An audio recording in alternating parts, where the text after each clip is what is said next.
Tayo po'y magsisimula ng panibagong series as we are to enter our anniversary month, no? Pero kay kwentuhan ko muna kayo.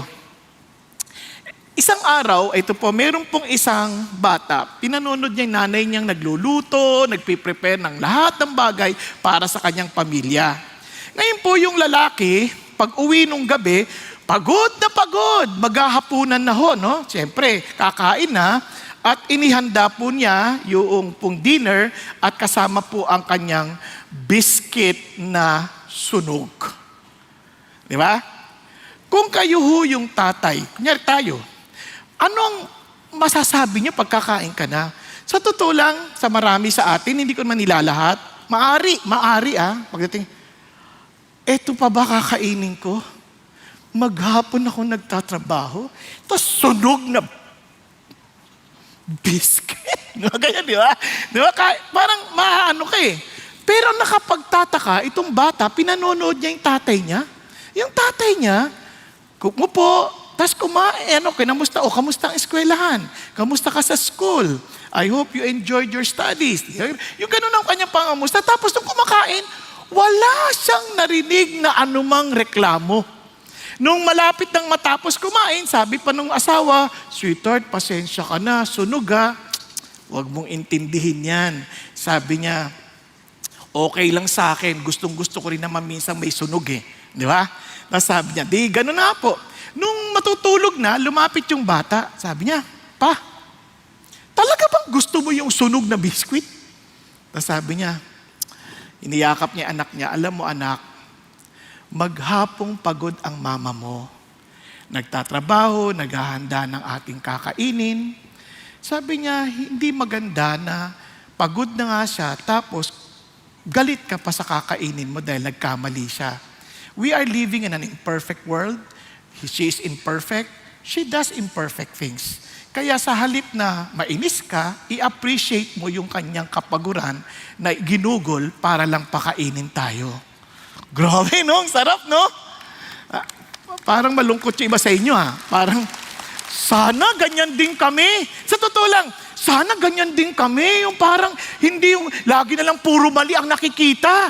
Di ba? Minsan, mga anak, walang ginawang, parang feeling mo, walang ginagawang tama eh. Samantalang, ang dami naman yung pwede nating purihin sa mga ginawa nila. Yun lang umuwi sila, papuri na sa Panginoon Diyos eh. Yun na pumasok sila sa eskwela, pinilit mag-aral kahit wala silang naiintindihan. Malaking bagay na yun eh. Di ba? Pero hindi natin na-appreciate. Kasi napofocus tayo doon sa kakulangan, doon sa imperfection, doon sa kamalian. Sana ganun din kami sa bahay. Sana ganun ang aming kultura. Nakuha ninyo? Gusto natin yun. Kasi yung, kailangan meron tayong positibo at magandang kultura. Gusto natin yun. Kasi yung ating kultura, refleksyon yun kung anong klase ng mga klaseng buhay na meron tayo. Kung nanood ho kayo ng opening ng Olympics, ako nabasa ko na lang, hindi ko po napanood. Nakakadiri na talaga eh. Parang wala hong relasyon sa atleta, walang relasyon sa kultura ng Pransya, kundi talagang wala lang. Talagang para kutsain lang ang Kristyanismo. Ganun lang. Kung hindi nyo napanood, huwag nyo na lang pansinin. Pero kung curious kayo, dahil chismoso kayo, hindi, joke lang. Hindi, biro lang. Pwede naman yung tingnan. Hindi naman masamang maging informed, di ba? Kasi ako, naintindihan ko, dahil yung kultura na yan ng Pransya, noon pa yan. Talagang kontra sila sa Kristyanismo. Pero hindi para tayo'y magalit, ha? I'm telling you this, hindi para magalit. Kundi para maintindihan natin, how can we now influence them and help them understand the true Christianity? Because they were against the wrong concept of Christianity. They were against the wrong concept of biblical culture. Kaya ng ating titingnan ngayon sa ating pong maikling series, the biblical culture. Pero magfo-focus lang tayo sa bahagi ng konsepto ng culture. Kasi malawak ang kultura eh, di ba? Malawak. Pero magfo-focus tayo sa isang bahagi ng konsepto ng kultura na ang tinatawag nating core values. Now, alam nyo, ang mga Christians noong mga unang panahon, kahit nung mga bago pa lang mananampalataya, meron na sila kagad na de-develop na kultura. Napakita ko lang sa inyo na mabilisan. Tingnan niya, so then, those who had received His word were baptized. Diba? Lahat ng nakatanggap sa salita ng Panginoon, nagpabaptiso. Tapos nagpabautismo, katulad ng ginagawa dyan kanina. And that day, there were added about, how many? 3,000 souls. Ang dami, no? Look at them, ha? Hindi sila tinitignan as 3,000 men, but they are seen as souls with body. Nakuha nyo? Now, ito pang karap niya. They were continually devoting themselves, ito na yung kultura nila, to the apostles' teaching, and to fellowship, and to the breaking of bread, and to prayer. Ang common na makikita mo sa lahat, sobrang sigasig nilang matuto sa salita ng Diyos mula sa mga katuruan ng apostol, at lagi silang nagpe-fellowship. At hindi lang yun, lagi silang nagbe-breaking of bread to remind themselves of the sacrifices of Jesus Christ, na yung katawan ni Jesus at yung dugo niya para tayo iligtas at muli siyang babalik. Now, ito pa, and they pray. Yun ang kanilang naging kultura. Ito pang mapapansin niyo sa kultura ng mga unang Christians. And all those who had believed were together and had all things in common. Wow, walang swapangan. Bigayan sila, sabi ganoon. And they began selling their property and possessions, were sharing them with all as anyone might have need. Amazing, no? Bukas ang kanilang tahanan para sa kanilang mga kapatiran, bukas ang kanilang mga kalampalan para abutin ng iba. Ganun na isa sa bahagi ng kanilang kultura noon. Now, tingnan niyo po, hindi lang yan ang kanilang. Then, tingnan niyo day by day, gaano kadalas? Araw-araw, with one mind, pupunta sa templo, sa mag-worship, tapos magbe-breaking of bread sa bahay-bahay, parang D-group, at they were taking their meals together, tingnan niyo with gladness and sincerity of heart. Alam nyo, tuntua ako sa mga ganyan. Kasi minsan, pag may mga D-group at may kainan, di ba, maraming kumakain. Tingnan mo yun, ang lakas kumain. Hindi naman nagdadala. Di ba, minsan ganun pa, walang sincerity of heart eh. Ito, sincere siya, kain kayo. Huwag kayong mahiya.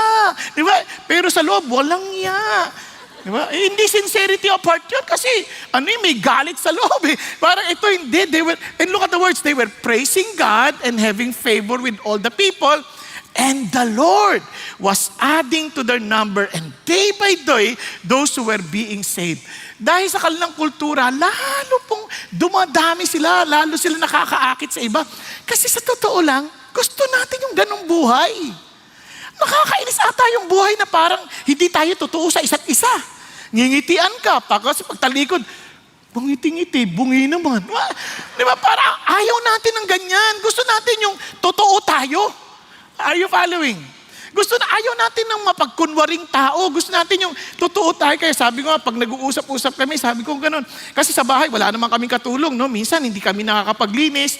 Talaga kasi lagi kaming nasa trabaho. So, minsan, pag pag may bisita, di ba, mapipilitan ka, itago lahat ang karumihan mo sa buhay eh. Di ba? Minsan, itatago mo lahat, itatago saan-saan. Like ko pinapaalala sa amin na, relax lang kayo. Let them see what they see. Hindi naman tayo dito para magpatunay na tayo ay, wala tayong katulong ano magagawa natin, di ba? Hindi naman tayo yung mga tipong may utusan na, yan, di ba? Kasi sa bahay, puro voice activated lang din. Madalas, ako lang ang may control bilang tatay. Pakiabot mo yan. Pakikuha mo yan. No? Pakilinis mo yan. Parang ganyan. So, hindi mabuti. Pero what I'm trying to say is this. Kaya minsan tayo na pe-pressure sa buhay, we are creating our own stress. Kaya, importante, relax lang. Be authentic. Di ba? Pakisabi sa katabi mo. Be authentic. With sincerity of heart. With gladness in your heart. Di ba? Actually, ang sarap pag natutunan natin ang biblical culture. Pero, para sa ating purposes, dito tayo mag-focus. Tingnan ninyo. Basically, yung ating mission. Importante yan, kaya may mission tayo, may vision tayo, may core values tayo, na I pray na tayo rin, we have our own mission. At ito itong mission na to, ito na rin ang maging mission ng buhay natin. Kasi yun naman talagang binigay ng Diyos sa atin eh. Remember, kung wala kang mission, sigurado ko lagi kang konsumisyon. Hindi totoo yan. Hindi ako nagbibiro. Maraming tao, ang daming pinoproblema. Bakit? Kasi wala silang direksyon. Kasi pag may mission ka, nasisimplify ang buhay mo. Doon ka lang magko-concentrate. Di ba? Hindi ka parang kung ano-ano, kung saan kalat-kalat yung utak mo, kung saan ka pupunta. Kasi walang ka mission-mission eh. Pati paghahanap ng asawa, ang dami mong mapinpoint yung nararapat kasi may mission ka eh. Pero kung wala kang mission, kahit sino magpakyut, pwede na. At kung matanda ka na, di bali na kahit nakakatakyut. Ano ba? Kasi wala ka naman mission eh. Pero kung may mission ka, hindi ka natatakot kung walang dumating kasi it's better to be alone than to bring the devil along. Di ba? Importante yun kasi may mission ka eh. Anything that will help you to fulfill the mission, praise God. Kung wala, kalimutan mo na yan. Nakuha ninyo? Relax ka, hindi ka ganun din yung vision. Now, katulad natin sa CCF, may mission tayo, which is to honor God and make Christ-committed followers who will make Christ-committed followers, which is part of our culture. Primary sa atin is to honor the Lord. In everything we do, in all our choices, ang inisip natin, is this honoring to God? Di ba? Halimbawa, itong verse na ito, alam niyo ba, prior to that verse, sa verse 18, sabi ni Jesus, all authority in heaven and on earth has been given to me. Lahat ng otoridad binigay sa akin. That's ang karugtong niya agad, therefore, anong ibig sabihin ni Jesus? Kasi habang sinasabi niyang lahat ng kapangyarihan binigay sa akin, yung mga nakikinig, pwede nilang tanggihan yung authority na yon. Pwede nilang tanggapin. Tama? Sabi niya, kung tinatanggap niyo yung authority na yon and you are agreeing with me, therefore, make disciples. Andiyan pa tayo? Parang, yes. Andiyan pa tayo? Ano, pag-isipan nyo, kahit laging pinoprofess sa iyong labi na si Jesus, Panginoon ko, and yet you have no desire and not even acting on it, like making disciples. Ano ba yung ibig sabihin ng making disciples? It's a process of bringing people to Jesus and helping them grow in their relationship with God, but to Christ-likeness. Para maging Christ-like sila, tutulungan mo sila. And for the purpose of what? Multiplication for God's glory. Yun ang proseso. Dinadala mo kaya, go, baptize, and teach them to observe. Yun ang making disciples. Natanong ko sa inyo, kahit sabihin mo na si Jesus Panginoon mo, pero wala sa isip mo yung making disciples, hindi mo ginagawa, hindi ako marunong, hindi mo inaalam, paano gawin? Apalagay ko, you're rejecting the authority of Jesus. Hindi kita ginajudge. Kasi yun ang sabi ng Lord if all authority has been given to me, and you accept such authority, therefore, make disciples. Okay tayo? Kaya, praise God, kasi sa CCF, seryoso tayo dyan. Kasi sabi ng Lord, and He gave some as apostles, some as prophets, some as evangelists, some as pastors and teachers for the equipping of the saints for the work of service. Kaya may mga training tayo. Kaya tayo may Let's Connect para gabayan natin yung mga tao in fulfilling the Great Commission. Okay ba yan? Yan dahil yung mission na yan ang nagdidikta ng dahilan natin bakit tayo nag-e-exist. Okay po? Ngayon, if we faithfully live out, talagang tapat natin pinamumuhay, yung dahilan natin ng existence, yun ang ating magiging vision. To see a movement of millions of committed followers of Jesus. Hindi natin hinahangad na marami magsabi, Christian ako. Hindi. Are you a committed follower of Jesus? Yun ang hangad natin. Kasi walang blessing nang walang commitment. Walang blessing dun. Nakukuha ninyo? Para maintindihan nyo ganito. Ang asawa, blessing yan. Kung todo ka sa kanya. Pero kung yung asawa mo, tapos tuwing kayo magkikita, ibang naiisip mo, hindi ka magiging masaya. Sana, dalawa ang puso ko. Ay, wala na, lito ka na, dalawa na puso mo Nakuha ninyo? Hindi ka pag nagtatrabaho ka at hindi ka committed sa trabaho mo, 100%, iniisip mo, sana doon ako nagtatrabaho, sana doon ako, hindi ka magiging masaya sa ginagawa mo Kunyari, nandito ka, committed ka, todo ka, nakikinig ka, mas ma-enjoy mo kaysa yung nandito ka, gusto mong matulog, gusto mong makinig. Wala, lagi kang talo Hindi ka makatulog ng gusto, hindi ka rin makapakinig ng gusto. Kaya kung mamimili ka, itulog mo na lang. O, di ba? Todo mo na para pagtapos ng service, uy, ang sarap, pahingang-pahinga ako. Kasi tumodo ka. Pero yung ganyan, ang hirap ata nun. Hindi ka committed. Di ba? Parang, ganon din yun. Kaya hangad natin, committed followers ni Jesus, kasi maraming hindi nag-i-enjoy kay Jesus, hindi sila nakatodo eh. Kalahati kay Jesus, kalahati sa mundo, hindi nila ma-enjoy. Kaya hindi nila makita ang himala ng Panginoon. Now, tingnan nyo dito. Then you can see this, talagang they're gathering small groups kasi doon sila nag-grow together, transforming lives, families, communities, and nations for the glory of God. Diba? Ngayon, etong ganda. Because of this mission and vision, anong pinapahalagahan natin? That speaks about our core values. Ito yung ating priorities. Ito yung magdidikta ng ating mga desisyon. Ito yung magsasabi sa atin anong dapat nating gawin. Kaya naman, nagkakaroon tayo ng unity dahil meron tayong common set of values na tumutulong sa atin at naggigiya sa atin ng ating mga pangunahing bagay sa ating palakarin sa Diyos. At yan ay galing din lahat sa salita ng Panginoon. Hindi ka malilito. Maging sa mga doktrina, para hindi ka malito, meron ng basic fundamental dyan na hindi ka pwedeng humiwalay dyan kasi yung message ng gospel, hindi natin inimbento. Sabi nga ni Paul, if we or an angel from heaven preach to you a different gospel that we preached to you from the very beginning. Kasi it was revealed na kahit ako, pag binago ko yan, sabi ni Paul, pagkasumpain ako, kahit yung anghel hindi pwedeng baguhin because it's already been revealed that the gospel is Jesus Christ, no one else. Are you following? Kapag ka nag-aaral ka, doon ka lang nakaangkla sa pinaka-core. Nakuha ninyo? Hindi ka mag-iimbento ng kung ano-ano. Hello? Andiyan pa kayo? Okay, so balik tayo dito. So may core values. Tayo naman, anong core values natin? Lahat ng gagawin natin to honor God and to accomplish the mission, ito tayo. Love. Di ba? Sabi naman ni Jesus, di ba? They will know that you are my disciples or my followers because you have love for one another.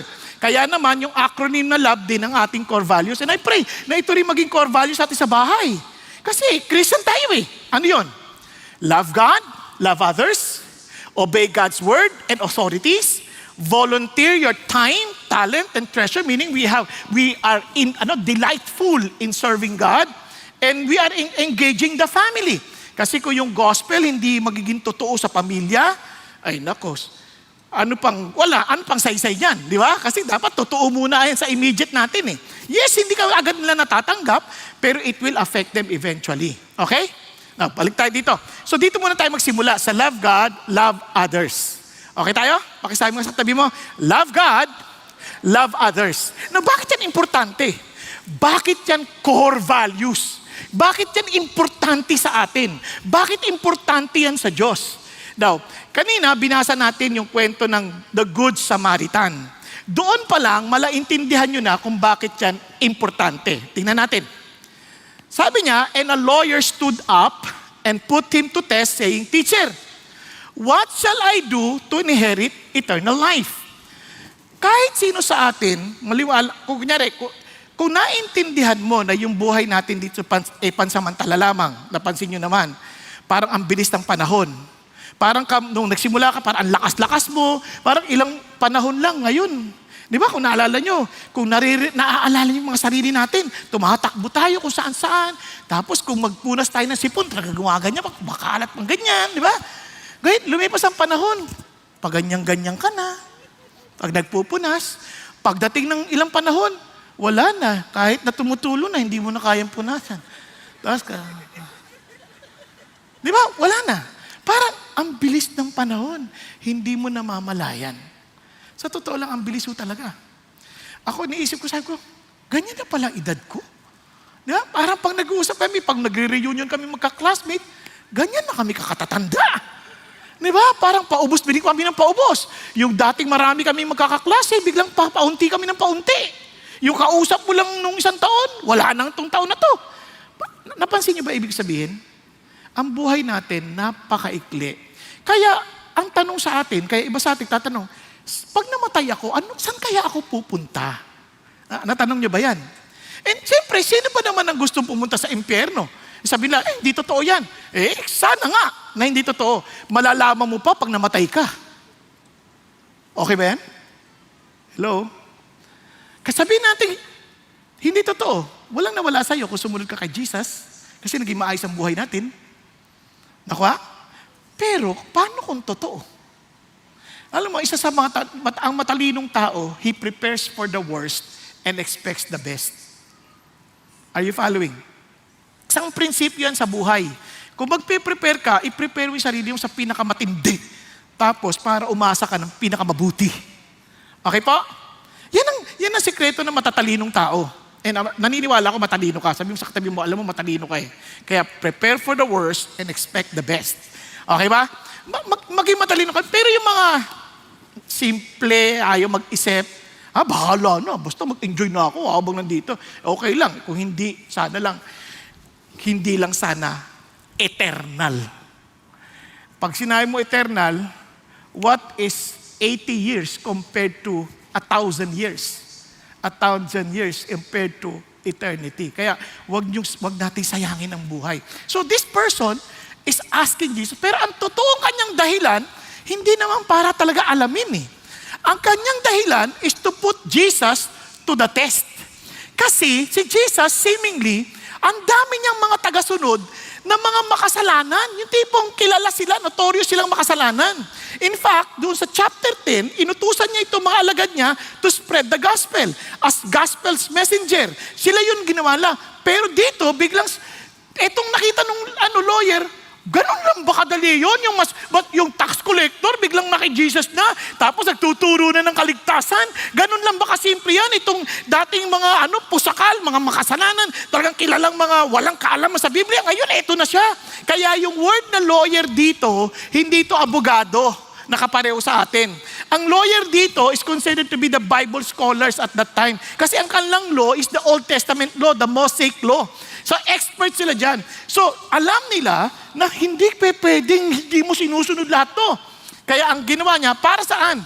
Para i-trap niya si Jesus. Para subukin niya si Jesus. And he said to him, what is written in the law? Si Jesus, binalik sa kanilang tanong. Hindi naman ako naparito para suwayin ng batas eh. Si Jesus naparito para tuparin ang batas na hindi natin matupad-tupad. Nasusundan natin. Kaya ang ginawa ni Jesus, ine-expect niya sagutin ni Jesus, basta sumunod ka lang sa akin, okay na yan. Sabi niya, katulad nito mga ginagawa nito mga tao na to, sumusunod lang sa akin. Okay na yan, ligtas ka na. Huwag mo na intindihan yung Mosaic law na yan. Wala yan. Akala niya ganun ang gagawin. Hindi. Ano ba nakasulat sa kautusan? Napansin niyo ba yan? Binalik niya yung tanong. Pansinin niyo yan din ang ginawa noong, yung young rich ruler. Kung naalala niyo pa, yung young rich ruler sa Mark chapter 10, ganun din ang tanong sa kanya, Lord, how can I inherit the eternal life? Anong sinasabi ng kautusan? Hindi niya sinisira yun. Kasi sinabi niya, how does it read to you? Now, hindi naman ma-recite ng lawyer yung 700 rules, no? Ang sabi niya, alam nila how to summarize it. You shall love the Lord your God with all your heart, with all your soul, and with all your strength, and with all your mind, and your neighbor as yourself. Di ba, maliwanag? Alam nila yung summary. In fact, tinanong din si Jesus dyan eh. Ano yung greatest commandment? Sa Matthew chapter 22, ganun din ang tanong. Teacher, which is the great commandment in the law? Ganun din ang sagot niya. And he said to him, you shall love the Lord your God with all your heart, with all your souls, with all your mind. This is the great and foremost commandment. At anong dinugtong niya dyan? Sabi niya doon sa dinugtong niya, and sabi niya, and the second is like it. Kapareho nung yung pangalawa, you shall love your neighbor as yourself. On these two commandments depend the whole law and the prophets. Sabi niya, lahat ng batas, nakaangkla yan sa pagmamahal mo sa Diyos ng buong puso, buong lakas, buong kaluluwa, at buong isip. At yung pagmamahal mo sa kapwa. Tulad ng pagmamahal mo sa iyong sarili. Alam niya yung law na yan, napaka-logical. Alam mo bakit? Ganito. Kung ang kaluluwa mo, ang isip mo, at ang iyong lakas, ang puso, galing sa Diyos, di ba't dapat lang ibalik natin lahat sa Kanya yan? Nasusundan? Kung tayo po ay aksidente, halimbawa, mula sa isang non-living things, biglang naging living things, tas naging unggoy, tas ikaw na. Type mo? Oh, ibig sabihin, wala akong utang na loob na ibalik sa Diyos yan. Hello? Pero kung alam kong nilikha ako ng Diyos that everything I am belongs to Him, dapat sa Kanya lahat ang aking serbisyo. Di ba? Ang dahilan ko para mabuhay ay para sa Kanya. Ngayon tanong, sino sa atin ang makapagsasabi na sa inyo pong panahon ng pag-iisa, na ang iniisip nyo talaga, buong isip nyo kay Lord? Tingnan nyo, tinulugan nyo nga ako eh. Wala na nga yung isip nyo doon eh. Pakigising nyo nga ulit. Pakisabi mo, ate, itulog mo ng tuloy. Ulitin ko. Pag-isipan nyo mabuti. Sa inyong pagtatrabaho, masasabi nyo lang buong lakas ninyo dahil kay God. Ibig sabihin, I'm working because I'm offering this to my God. I am dealing with you because I'm offering this to my God. You see, I am studying because this study is for my Lord. Wala nang bagay that absorbs me but God. He is central to me. He is first to me. Everything I have is for Him. Walang nakasunod sa atin dyan. Kung tayo po ay honest, hindi natin kaya yan. Hello? Kaya kung inaakala natin na pagsunod natin sa sinasabi ng Diyos, magagawa natin at ligtas tayo, kasi totoo naman sabi ng Lord, sundin mo yan, ligtas ka. Ang problema, hindi na natin nasunod. Kaya nga sabi ng Lord, lahat tayo sumuway na sa batas. Wala na. Kung sumuway ka na sa batas at ang kabayaran ay kamatayan, which is eternal death, impyerno, nag-iintay na lang tayo ng execution. Andiyan pa tayo? At sa pag-asang mabigyan tayo ng godly pardon. Kumbaga sa kasalukuyan, kung sa bansa yan, presidential pardon, para hindi ka na ma-execute. Nakukuha nyo? Parang malabo nyo nakuha yan eh. Sabi isa, ang lani. Kawawa naman. Pasensya ka na, na-istorbo kita ulit. Pero, balik tayo ha. Doon nakasalalay yun. Kaya tinan nyo ha, kaya nung sinagot siya, anong sagot ng mama? Sabi niya, and he said to him, you have answered correctly. Do this and you will live. Oh, now listen to this. Gusto niyo maligtas? Importante kay Jesus yung love sa Diyos at sa atin. Gusto niyo maligtas? Sabi ng Lord, itong paraan nyo. Bibigyan ko ng paraan. Gawin mo yung pinag-uutos. Huwag mo lang alamin. Gawin mo. Perfectly, gawin mo. All of your heart, all of your mind, all of your soul, all of your strength. Pag nagawa mo yan perfectly, from the time you were born to the time of your death, you're saved. Sabi mo sa katabi mo ngayon, alam ko na hindi ako ligtas. Dahil walang nakagawa niyan. Kahit ako hindi ko nagawa yan, kahit iba sa atin, sa totoo lang, habang nakikinig nga tayo, ganun tayo ka-distracted. Nakikinig na lang tayo. May nag-text lang, Ma'am, ano lulutuin natin? Ano kakainin mami ang gabi? Ay, bahala ka na. Wala ho kayong pinamili. Bakit di mamili ka? Wala ho kayong iniwang pera. Bakit ako sinisisi mo? Diba? Ayun, nakikinig ka na yan, ha? Nakikipagtalo ka na doon sa kausap mo. Nang lulutuin lang yun. Tama? Tapos yung iba naman, kausap ng anak. Saan tayo kakain mamaya? Di sa plato. Distracted tayo. Ang dami nating iniisip. Ang dami. Tapos yung iba naman nakikinig pa lang yun, nakita isa. Tinan mo yun. Tinan mo. Parang siyang panot. Ano ka ba? Pati ba naman yan? Ang dali nating madistract. Hindi tayo maka-all. Di ba? Hindi tayo makatodo sa Lord eh. Ang hirap. Kaya doon palang alam mo, malabo na to. Hindi natin to kakayanin. Kasi buti sana kung know it and live. No, do this and you will live. So we're dead. We're totally dead. So itong mama ngayon, dapat sinabi na lang niya, Lord, mukhang malabo. Mukhang hindi ako maliligtas. Mukhang hindi ko kayang i-justify ang sarili ko. Pero alam niya yon that he could not do it. Kaya ang ginawa niya, look at the words ha, wishing to justify himself. Di ba? Parang ganito. Sabi niya, he said to Jesus, and who is my neighbor? Parang ganito, Lord. Kung ang hirap po niyan. Hindi ko po kaya yan, yung all. Total pareho naman yung sa neighbor, di ba? Bigyan mo na lang ako ng bare minimum. Sa neighbor na lang tayo mag-usap. Baka doon, pasado ako. Nakuha niyo? To justify myself, para maging katanggap-tanggap ako sa'yo, bigay mo ako doon sa pinakamaliit. Neighbor lang, yung kapitbahay lang. Sino ba yung neighbor ko para mamahal ko? Kasi sa utak nila, yung katribo ko, neighbor ko yan. Yung Moabita, iba yan, hindi ko neighbor yan. At least hindi ko na yan pananagutan. Yung mga Ammonites, hindi ko rin yan pananagutan, okay na ako dyan. Kumbaga, ito lang ang akin.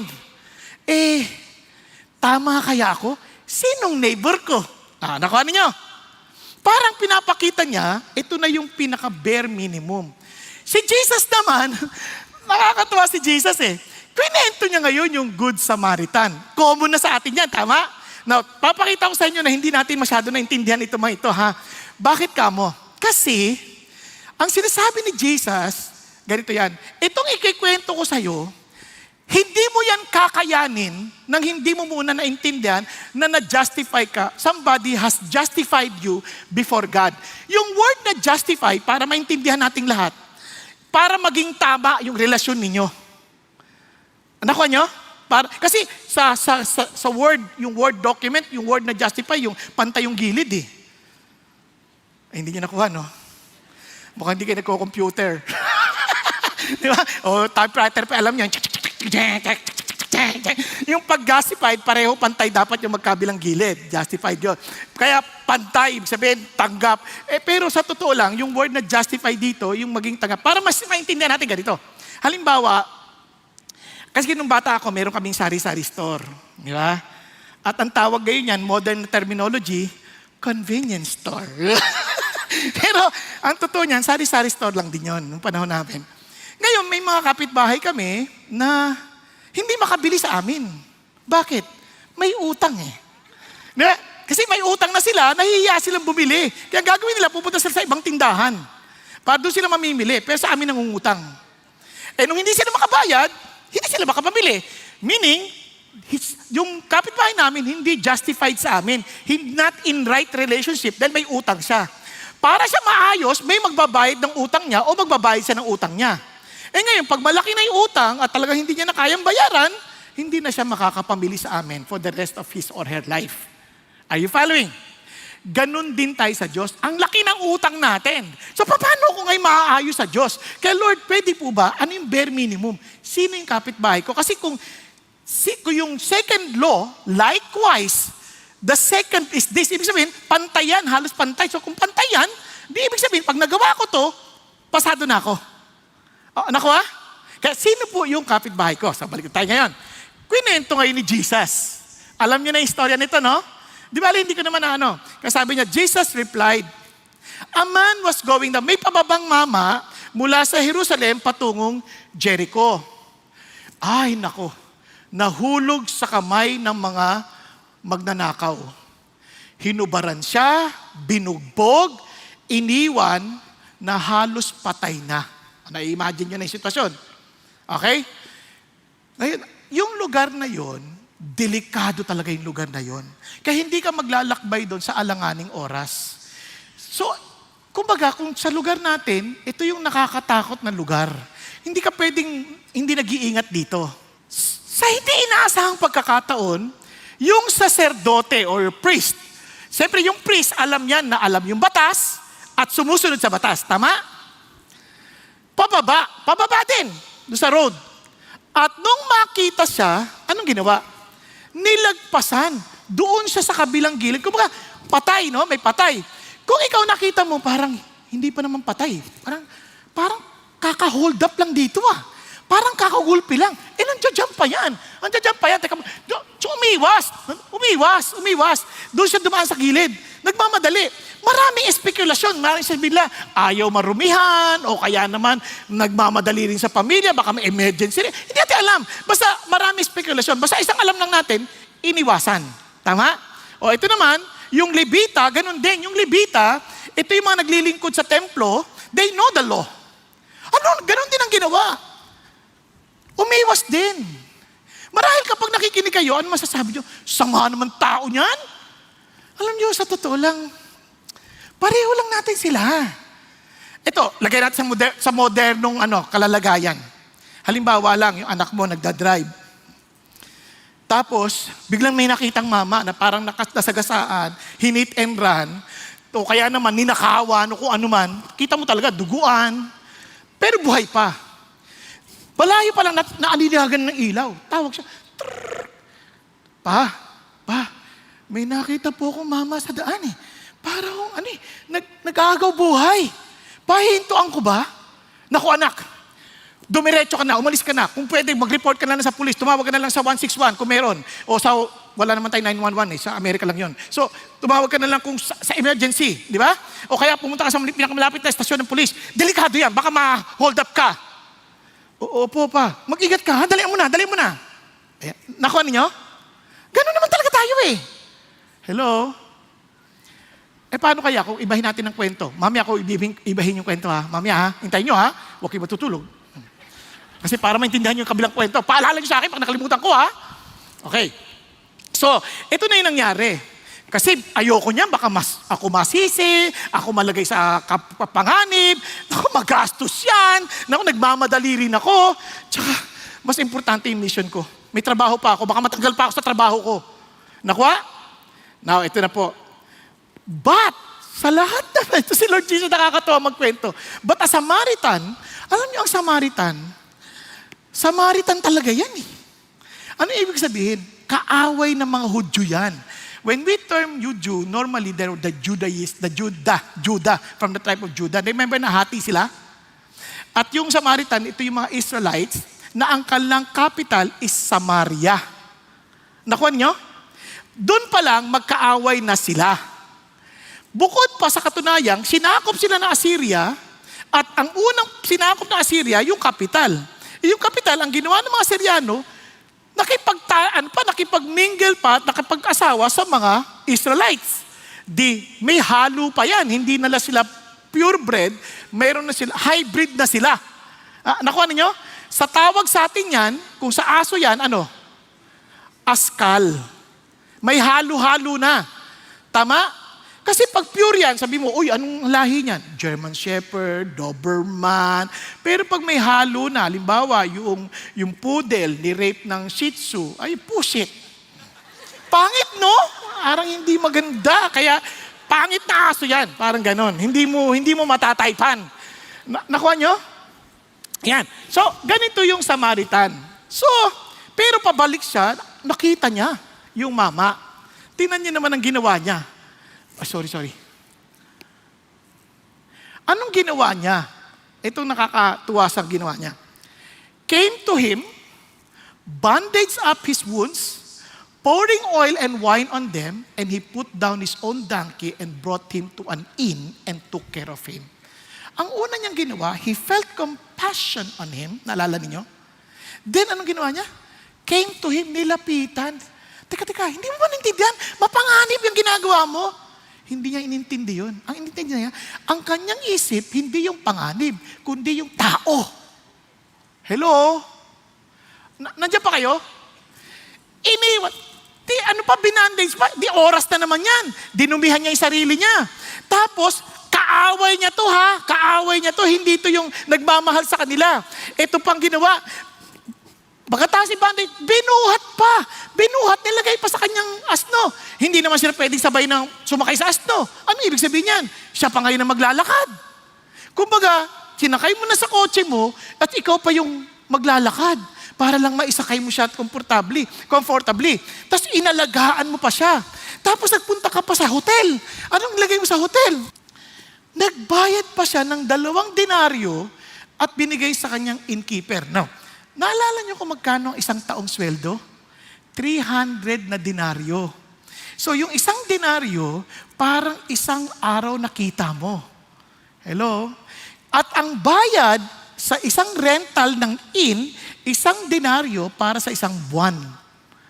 Kaya para magbigay siya ng 2 denaryo, nagbayad siya ng 2 buwan na advance.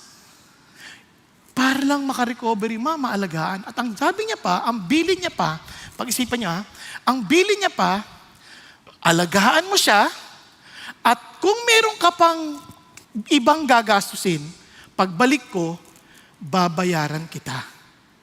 Okay tayo? Now, be honest. Kung tayo nasa ganung sitwasyon, gagawin natin?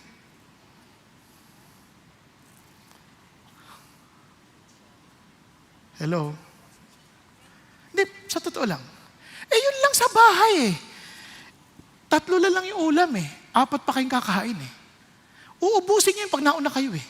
Hindi naman isipin, bahala siya eh. Dapat kumain na siya sa labas. Di ba? Alam niyo, kahit sa bahay, no, alam niyo, buti na lang, natutunan ko lang to sa Lord. Paano siya sabi kasi ng Lord, kung ikaw ay Christian at naintindihan mo na ikaw ay ginastify by the grace of God, ito ang gagawin mong talagang pagmamahal eh. Ako napakaswapang kong tao, lumaki ako na nag-uunahan kami sa pagkain. Kasi naalala ko nung bata kami, 24 kami sa bahay. Ang pagkain namin, may isang karni lang sa bawat isa, madalas taba pa. Kasi yun ang nahihingi nun sa palengke, yung taba. Mayroong isang malaking karne, sa tatay yon, magulang eh. Hindi, siya yung tatay, siya yung magulang. Ay, ano ba yan? Ang sama ng dating. Hindi tama. Parent, father, o di ba?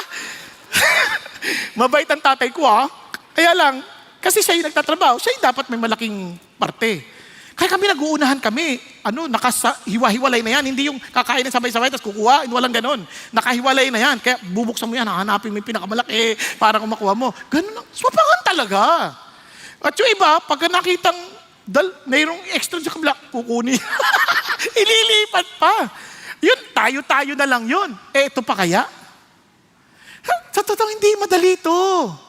Alam nyo, pero ito kapag ikaw ay alam mo na naghirap ka, tapos nagtyaga ka, yumaman ka, pag may nangailangan, lumapit sa'yo, ano sasabihin mo? Abay, magtyaga ka. Nagtrabaho ako naghirap ako. Pero kung ikaw ay umunlad dahil may tumulong sa'yo, may nagmahal sa'yo, you were somehow helped to be justified, magiging mapagbigay ka. Yun ang normal. Tama? Magiging mapagbigay ka. Kaya kung ang isip mo na magagawa mo to nang hindi mo unang kinikilala na si Jesus muna ang dapat na nagmahal sa'yo at naranasan mo na si Jesus ang nagligtas sa'yo, hindi natin to kayang gawin. Pero kung talagang tayo ay Christian, na intindihan natin yung ginawa ni Jesus sa atin, imposibleng hindi natin to magawa. Nakuha natin? Hello? Andiyan pa kayo? Bakit? Kasi alam mo, naligtas ako by the grace of God eh. Kaya alam mo kagad na yung pag-ibig ng taong akala nila naliligtas sila para pag ginawa ko to, maliligtas ako, alam mo na hindi niya naiintindihan ng kanya sinasabi dahil hindi mo to kakayanin. Na i-risk mo yung buhay mo para sa ibang tao? No way. Unless you understand that you have eternal life. Naalala niyo yung kwento sa Matthew chapter 25 na yung ginader ng hari, yung tupa at saka mga kambing? At ang sabi gano'n, lahat ng mga tupa, tinawag niya, nagutom ako, pinakain mo ako. Sabi niya, nakulong ako, pinasyalan mo ako. Sabi niya, hubad ako, dinamitan mo ako. Kaya naman, alika kayo rito. Ginantimpalaan sila ng buhay na walang hanggan, tama? Ikaw naman, kayong mga kambing, gutom ako, hindi niyo ako pinakain. Nakulong ako, hindi niyo ako pinasyalan.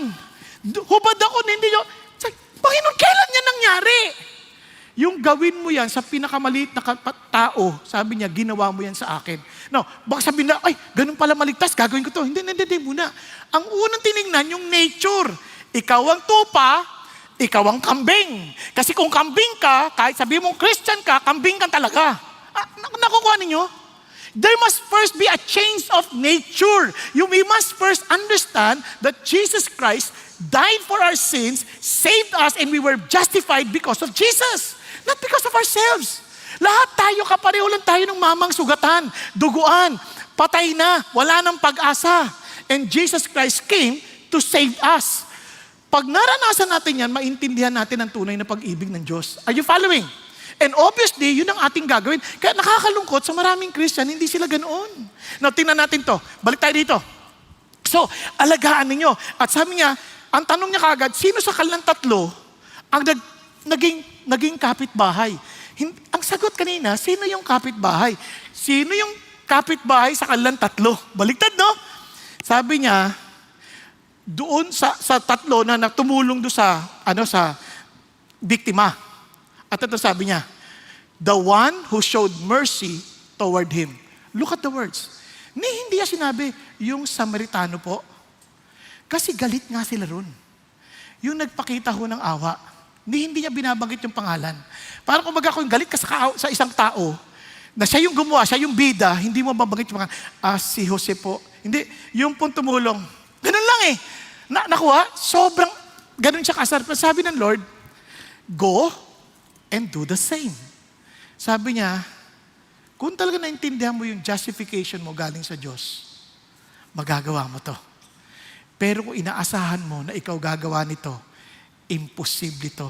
Kasi gagawin mo to sa taong kaaway mo, gagawin mo to sa taong hindi mo kaparehas, gagawin mo to sa taong asar ka. Hello? Hello? Kaya alam nyo, sa totoo lang, kaya minsan hindi ko maisip ang mga mag-asawang Christian, naghihiwalay. Kasi ito palang pag-ibig na to, kung totoo sa atin to, imposible kayong hindi magkaintindihan eh. Hindi ko nga maintindihan, di ba? Kahit sa church, minsan sila nag-aaway, lilipat na lang na ibang church. Ha? Kung totoo itong naranasan natin ito, imposibleng hindi natin to tiyagain kasi kahit mapiligro buhay natin, alam natin kay Jesus tayo. Nakuha? Kaya alam nyo, dito ko naunawaan na maraming tao claiming to be Christians pero hindi talaga sila Christian. Hello? Kaya mas marami tayong religious pero hindi talaga tayo may relationship kay Jesus. Kasi kung naintindihan natin napakawalang niya natin, imposibleng hindi tayo umapi ng ating mga pangailangan at maging mapagmahal tulad ng pagmamahal ni Jesus. Simple. Bakit ka matatakot mawala ang ari-arian mo? Langit ka naman. Bakit ka matatakot mamatay? Langit ka naman.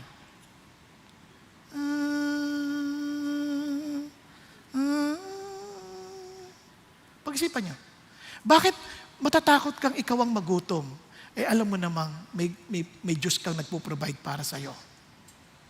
Pag-isipan niyo mabuti. Kaya natin hindi magawa kasi paano? Pag namatay ako, paano ako? Paano kung mawalan ako ng pagkain? Kaya ang ating security sa buhay, hindi ang ating pera, hindi ang ating kayamanan, ang ating security sa buhay si Jesus. Kung naintindihan natin yun, na binigay na ni Jesus at sinolve na ni Jesus yung pinakasukdulan nating problema, hindi tayo mahihirapang magmahal dahil siya mismo ang magbibigay sa atin ng kalakasan at kakayanang magmahal. Amen po? Pag-isipan nyo. Subukan nyo lang sa bahay. Kapatid, yung bata, yung sinuot ng kapatid mo yung t-shirt na gustong-gusto mo, na hindi nagpaalam. Paano ka magre-react? Yan ang paborito kong t-shirt mo naman. Diba? Dapat, bagay sa'yo ha? Yan yung paborito ko eh. Diba? Sa atin, hindi natin inisip kasi wala naman tayong patutunayan na sa ibang tao. Kahit ang pansuot natin, ang alam natin, ang buhay natin ay para sa Diyos. Amen? Hindi ko sinasabing mape-perfect natin yan, pero by the grace of God, as we continue to meditate on the goodness of the Lord, the more we will be able to exercise love towards others. Are you following? Hello? Now, tingnan niyo po ito. Tingnan niyo po. Then I will end. Para mabilis tayo. Kasi sabi ng Panginoon Diyos, ito napaka-importante. Kaya a new commandment I give you. Love one another. As I have loved you, so you must love one another. By this, everyone will know that you are my disciples if you have love for one another. Kaya magagawa mo lang yung loving others kapag as I have loved you. So you must love one another as I have loved you. If you have not experienced the love of Jesus, it is impossible for us to love others. Are you following? Loving others the way the Good Samaritan did it. Paano? With compassion, na parang ang ibig sabihin ng compassion, yung kagustuhan mong kasiyahan niya, kasiyahan mo rin. Yung pain niya, pain mo din. Nakuha? Thus you took care of him. Kaya nga, loving your neighbor as you love yourself. Napaka-practical, di ba? Hindi niya sinabing mahalin mo, na kumbaga, na hindi mo mamahalin sarili mo. Ang sinasabi niya lang, as you love yourself, kung ano yung magiging kasiyahan mo, at tapunta sa kanya, kasiyahan mo rin yun. Di ba? Pagka sila ay nagtagumpay, parang feeling mo, masaya ka rin kasi nagtagumpay na siya eh. Nagtagumpay ka na rin. Kasi kung baga ano yung kasiyahan mo, kasiyahan nila, kasiyahan mo na rin. Nakukuha ba? Nakuha? Kaya nga, di ba, katulad ng mama, pag sabi niya, pag nakakita ka ng, uy, may bago rin naman siyang kotse, palagay ko kurakot yan. Minsan ganun kaagad eh. Parang hindi tayo natutuwa sa kasiyahan ng iba. Uy, na-promote siya oh. Ba't ganun? Ako nagtatrabaho. Tamad niyan eh. Sip-sip lang yan eh. Wag na. Sa atin, praise God. Di ba? Na-promote siya. Praise God. Maybe God has something for me better than that. Di ba? Basta sa akin, okay na yun. Masaya na ako na kung ano nangyari sa kanila. Okay po? Kaya sabi mo sa katabi mo, masaya na ako kung masaya ka. Sabi niya, totoo ba yan? Di ba? Paano nalaman mo may kabit yung asawa mo? Ito lang sasabi ko, paano nga ba? Simple lang. Siya naman ang mananagot kay God eh. Di ba? Akala mo ba hindi alam ni God yung ginagawa niya? Di ba? Kaya isip, sino tinitext mo? Sino tinitext mo? At naiinis ka pa, alam na ni Lord kung sino ka-text niya. At lagot siya. Dahil mawawalan siya ng load. Kasi si Lord pa rin nakakaalam. Isang araw, hindi mo man masukat agad. Then allow me to share this story with you. Itong dalawang mag-asawa na to, sobrang addict ko talaga sila. Talagang drug addict, mahilig sa party. Hindi talaga yung ganyan litrato nila. Kinuha ko lang yan para lang may makita kayo kaysa nakapikit kayo, di ba? So, ang totoo niyan, ito po ay kwento ni Michelle Attaway. Si Michelle Attaway po, talaga pumunta sila sa kanyang, kasama ng kanyang boyfriend, na si Jay, no? At pumunta ho sa nanay ni Jay. Ang inaasahan nila, mga walang niya kayo, pupunta pa kayo rito? Kasi Christian yung nanay ni Jay. So ina-expect niya, hindi kami magkaparehong values, magagalit ito. Itong nakakagulat. Pakinggan niyo ito mabuti. Kasi ito importante sa atin ito mga Christian eh. Noong dumating, alam niyo yung reaksyon ng nanay. Uy, kamusta kayo? Alika, pasok kayo, pasok kayo. May tato, ang sama na itsura, talagang high na high pang dating. Ay, pasok kayo. Kain kayo, kain. Ginaganda ng pagkain. Sabi nung Michelle, ni hindi kami pinagalitan, ni hindi kami inaway, hindi kami tinakwil. We were respected, we were accepted sa kabila ng aming masasamang itsura at sa aming pagiging drug addict. So, naglaro pa kami ng Scrabble. Hindi naman sila agad na bago. Pag alis nila, tinatawagan pa ng nanay, kamusta na kayo? Minsan magpapadala pa ng grocery. Sabi niya nga nung Michelle, baliw sa ganyan nanay mo. Di ba, piruin mo, ganito na tayo, tas siya pa yung nagtumutulong sa atin, baliw talaga yun. Kanya lang, nagpapadala ng verses para matulungan siya. Hanggang isang araw, depressed siya. Sabi niya, wala siyang ibang matatawagan kundi yung nanay dahil alam niya, yung nanay lang nung Jay ang pwedeng tumanggap sa kanya. So tinawagan, tinulungan, dinala sa women's group, dinala sa mga ka-church. Ini-expect niya, kukutsain sa church at titingnan mo laulo hanggang pa. Ano ba yung manugang mo? Addict? Di ba? Pero hindi. Tinanggap as a human being, ginalang, minahal, hanggang sa pinakain, tinulungan, hanggang sa na-realize nila yung pagmamahal ni Jesus because of these people. At itong amazing part, she steadily and her husband, si Jay, attended the Bible study, at nag-grow sila at tinanggap nila si Jesus as their Lord and Savior.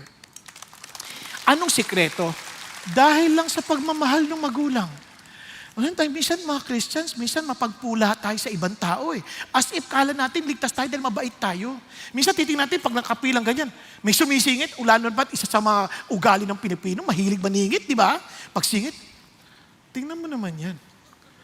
Nandito pa sa sisingit, maniningit sa elevator. Di na nahiya, kapal ang muka. Christian ba yung mga ganyan? Malay mo, hindi siya Christian. Malay mo, first time niya umattend dito.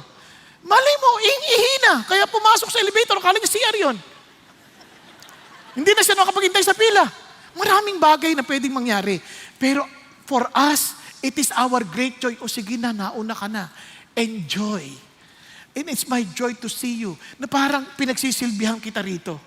That's love. O kaya, may mga kaibigan na yan ba mga kaibigan mo? Tell me who your friends are and I will tell you who you are. Minsan ganun pa tayo eh. Hindi. Yan ba mga kaibigan mo? Alika, pakainin natin sila. Nang makita nila ang katotohanan ng pag-ibig ng Diyos dahil sa ating mga halimbawa. Instead of judging and condemning them, allow them to experience the truth that we have experienced from God, the love of Jesus, which is unconditional. No, hindi pa natapos yan. Ito po sikat itong writer. Kung naalala nyo, si Tim Winton, isang novelist. Ang dami niyang aklat na naging sikat. Tin-interview po siya eh. In-interview siya. Nung in-interview siya sa mga tagumpay ng kanyang mga sinulat, itong tanong sa kanya, balita ko, Christian ka daw. Kasi talagang matapang na nagsasabing Christian siya eh. Balita ko, Christian ka daw. Ay, oo, alam mo, sa totoo lang. Ang tatay ko dating pulis. Nung bata kami, talagang, ang tatay ko masipag binundul ho siya ng bilang highway patrol, binundul po siya ng lasing na driver. At nung panahon na yon, ako po'y 5 taong gulang at si nanay naman, ang laki ng tatay ko eh. Hindi ho niya talaga maalagaan ng tatay, hirap na hirap siya. So, nagsabi kami, walang kaabog-abog, may pumunta sa aming mama. Ang sabi niya, hi day! Siyempre, medyo Australian eh. Good day, my friend. I came here to help you, whatever help I can extend to you. So why are you doing that? Sabi niya, I came from a local church here, and I learned about your need. Ganyan, no? Alam niyo kung anong gagawin? Bubuhatin niya yung tatay, papaliguan. Kasi sa laki. Dadalhin niya, papaliguan niya. Ginawa niya yon araw-araw. At pinapakain, tinutulungan yung mag-anak. Sabi nung Tim, wala akong nakitang ganong klaseng tao na walang kapalit, tumutulong. At nung tanungin bakit, because of the love of Jesus. Dahil doon, nahikayat kami na umatin sa kanilang church at kaming lahat ay tumilala at tumanggap kay Jesus Christ. Mga kapatid, ito isang bagay na dapat nating maalala palagi. Yung pag-ibig, hindi sentimental yan eh. Hindi yung I love you. Hindi. Ito yung willingness natin to sacrifice at hindi natin iisipin yon kung alam nating walang buhay na walang hanggan. At yung buhay na walang hanggan, alam nating hindi natin nakamtan dahil magaling tayo, mabait tayo. Because Jesus Christ died for us. And He loved us. Kasi siya ang nag-demonstrate ng pagmamahal ni God that while we were yet sinners, enemies of God, He died for us that we might find reconciliation with God. Yun ang pag-ibig ng Diyos. At sa marami, hindi natin makita dahil swapang tayo, iniisip natin, hindi, ligtas ako dahil mabait ako. Kaya nga, sabi ni Jesus, if this lawyer realized na ako yung magpo-fulfill at magja-justify sa'yo, hindi aaminin mo lang kailangan mo ako. Pero inantay yun ng Diyos kasi hindi na natapos. Kasi sabi niya, be a neighbor to anyone. Be someone willing to give your compassion, your care, and your costly or sacrificial love in order for that person to recover from his predicament. Nakukuha po? Hello? And lastly, last na talaga, promise. Promise, last na. Isang kwento na lang para buong-buo na yung istorya natin. Napanood nyo na pa itong Red Unbroken? Nandyan po yan sa Netflix, pwede nyo pa panoorin. Itong mama na to, atleta to, runner to, marathoner. At siya po ay naging na bahagi ng hukbo. At sa nangyari ho, nag-crash yung kanyang eroplano at siya po ay nahuli. Ang kwento po niya ay kwento ni Zamperini. Kung naalala po niyo yung istorya, ay Zamperini. Louis Zamperini. At nung siya po ay nakatakas na, ibig sabihin na palaya na sila mula sa mga Hapon. Umuwi siya bilang bayani sa kanilang bayan. Nakapag-asawa, at syempre bilang bayani, sikat na sikat ka. Andun yung lahat ng feelings na, wow, I'm a hero. Tama? Unfortunately, paglipas nag-fade na yung kasikatan na yon, syempre, madali lang naman makakalimutan ka rin naman ng tao eh. Di ba? Nag-fade na yon, na-depress, nalasing, laging naglalasing, at to the point na hindi na siya makayanan ng kanyang asawa. So yung kanyang asawa, napag-isipang iwanan na siya.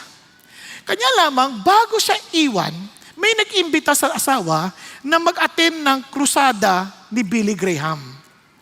At mula doon, itong babae, nakakilala sa Panginoon. Tingnan niyo ang unang epekto. Hindi ko na siya hihiwalayan. Kasi kung ako minahal ng Diyos sa kabila ng aking kasamaan, sino kung hindi mahalin ang asawa ko sa kabila ng kanyang kakulangan? Tama ba? So, pinuntahan niya kanyang asawa, inalagaan, at niyaya niya din na umattend doon sa krusada ni Billy Graham. At alam niyo, doon sa krusada ni Billy Graham, talagang hindi alam ni Billy Graham pinagdadaanan ng mama, nagsasata, marami sa atin ay nalulunod sa anumang kalungkutan dahil sa ating mga nakaraan at ang Diyos ay nagpapalaya sa atin. Pero English yun, kaya di ba? So ito na. That guy experienced God's freedom. At dahil doon, unti-unti, siya rin ay nagbago at naging natutong maging mapagmahal sa halip na maging makasarili. Kapatid, anong ibig sabihin ng lahat ng ito? Mahirap mag-join ng D-group kasi isipin natin, busy ako eh. Dami kong trabaho. Wala kaming kakainin pag hindi ako magtatrabaho. Ibig sabihin, ang seguridad mo, nasa sayo pa din. Nakakalimutan mo ang Diyos na may kakayanang magkaloob ng ating pangailangan. Marahil lang sabihin natin, puro chismoso lang naman yan. Mayroon pa naman pintuan para sa isa pa. Na chismoso rin. Hindi, ibig sabihin, hindi. I-chismis ka. May mababago ba sa ating pagkatao kung ikikwento nila tayo? Wala naman eh. Dahil wala naman na tayo papatunayan nila ang buhay na natin ay sa Diyos at kay Kristo Jesus. Nakuha ninyo? Kaya ang pag-ibig na ito ay imposible nang hindi natin naiintindihan ang katotohanan ng pag-ibig ng Diyos sa ating mga sariling buhay. Kaya hindi natin kayang iligtas ang ating sarili. Si Jesus ang nagmahal sa atin at dahil sa Kanya, binigyan niya rin tayo ng kapangyarihan magmahal sa iba. Amen po? Tayo pong lahat ay yumuko at pumikit sandali. Mga kapatid, ikaw lang nakakaalam ng iyong sarili. Kung inaakala mo na dahil mabait ka, nagpapakabait ka, tatanggapin ka ni Jesus, nagkakamali ka. Hindi natin kaya ang standard ng Diyos. Kung kaya't si Jesus ay naparito upang tuparin ang lahat ng requirement ng batas nang sa gayon yung godly pardon ng Diyos ay ipagkakalob niya sa mga mapagpakumbabang aamin na kailangan nila si Jesus bilang tagapagligtas. At ibabalik ang kanilang buhay para sa layunin ng Diyos. Nagsasabing, Panginoong Jesucristo, kayo na ang Panginoon ng buhay ko, kayo na ang masusunod sa buhay ko. At salamat din na kahit sa pagkakataong kami inadara pa, ay kami po ay ibabangon ninyo dahil kami po ay sa inyo. At dahil dito, ang pag-ibig sa Diyos at pag-ibig sa kapwa ay ito'y magiging aming bahagi ng aming core values at kultura sa buhay na ito dahil sa dakilang pag-ibig mo, O Diyos. Mga kapatid, kung totoo yan at yun ang nararanasan mo at yun ang talagang inaamin mo, bakit hindi ka magpakumbabang aminin kay God, Lord, kailangan kita. Itaas mo kamay mo sa Panginoon. Sabi mo, Lord, hindi ko na kailangan patunayan na para maligtas ako, para ma-justify ko yung sarili ko sa inyo. Inaamin ko pong di ko po kaya. Inaamin ko pong di ko kayo minahal ng buong puso, buong isip, buong lakas, at buong kaluluwa. Inaamin ko po hindi ako nagmamahal sa ibang tao kapareho ng pagmamahal ko sa aking sarili. Hindi ko po kaya. At Panginoong Hesus, tinatanggap kita ngayon bilang aking Panginoon at Kapatid. Tinatanggap ko na ikaw ang nagbayad ng aking kasalanan. Ikaw ang namatay sa krus ng Kalbaryo upang ako ay mapatawad at mabigyan ng kalayaan at bagong buhay. Kahit naman Panginoon, sakupin niyo ako ng banal mong Espiritu nang sa gayon ang pag-ibig sa ibang tao, sang pag-ibig sa aking kapwa, ay mag-uumapaw mula sa aking puso dahil ito ay pag-ibig na galing sa iyo. Salamat po, Panginoon. Kung may mga tao akong kinasasamaan ng loob, ibinibigay ko na sila sa inyo. At turuan mo kong mahalin sila tulad ng pagmamahal mo sa akin. Salamat aming Ama na kayo ang aming tagapagligtas. Kayo ang aming Ama. At kayo rin, Panginoon, ang aming masidhing tagapagmahal. Na tunay kayo po ang aming lover. Thank you, Jesus. Thank you, God Almighty, for your love and faithfulness.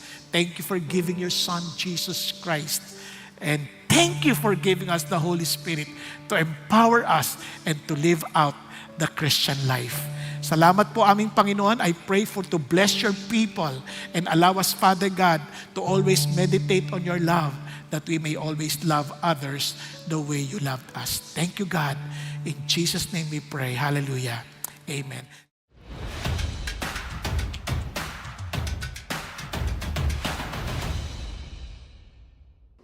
Magandang araw, CCF family. Welcome to Sunday Fast Track, where ask real-life questions and we give you biblical truths. Ako po si Patrick Estacio mula sa Big Singles Ministry at kasama po natin ang ating butihing pastor, Pastor Bong Saking, upang sagutin ang ating mga katanungan. Pastor Bong, magandang araw po. Maraming salamat po sa inyong mensahe about biblical culture. Salamat din po rin ang Panginoon Diyos. Okay. Pastor Bong, mayroon po tayong 3 katanungan at para sa ating unang katanungan, nabanggit sa 1 Peter 4:8 na pinapawi ng pagmamahal ang maraming kasalanan. Maaring madali lamang na mahalin o patawarin ng isang taong nagkasala ng maliit laban sa atin. Pero paano po gagawin ng isang taong patuloy na nananakit, physical man o emosyonal sa atin? Alam mo, pagdating sa pagmamahal, napakahalagang alamin natin na yung pagmamahal, hindi natin angkin yan. Galing yan sa Diyos. At siya rin na magtuturo ng mga practical na paraan para ito ipahayag. For example, kung iisipin natin, palagi ako nasasaktan, tatanungin mo, ano ang nagtutulak sa kanyang manakit?